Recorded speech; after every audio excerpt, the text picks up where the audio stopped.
Dog disease is spreading through the Des Moines metro. Several cases of kennel cough have been confirmed by local veterinarians. KCCI's Ben Jordan has the latest on what is now a widespread outbreak. We have seen increased incidence in the last 2 weeks in kennel cough, and definitely are seeing more dogs that are coughing. Kennel cough is a viral disease commonly spread at dog daycares, parks, boarding, and grooming centers. Kennel cough is a respiratory virus, and apparently there is a spread of some kennel cough going on in this area, kind of like the whooping cough in people. It causes inflammation of a dog's windpipe and voice box, resulting in a severe cough lasting up to 2 weeks. Probably just luck that a certain dog with kennel cough went to a facility where there were a lot of other dogs that then went to other facilities.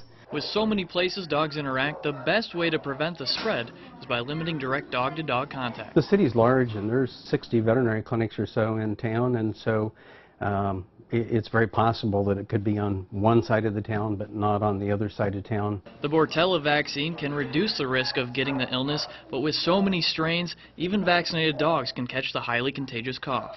People that board their pets, I think it's important for them to look at the facility where they're boarding their pet, the cleanliness, ask for a tour, go through and just see how the pets are kept.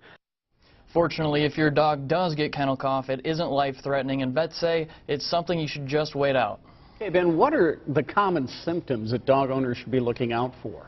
The main two signs are dry throat and severe coughing. Also watch out for a lack of energy, but most dogs with kennel cough will act normal except for the cough. Okay.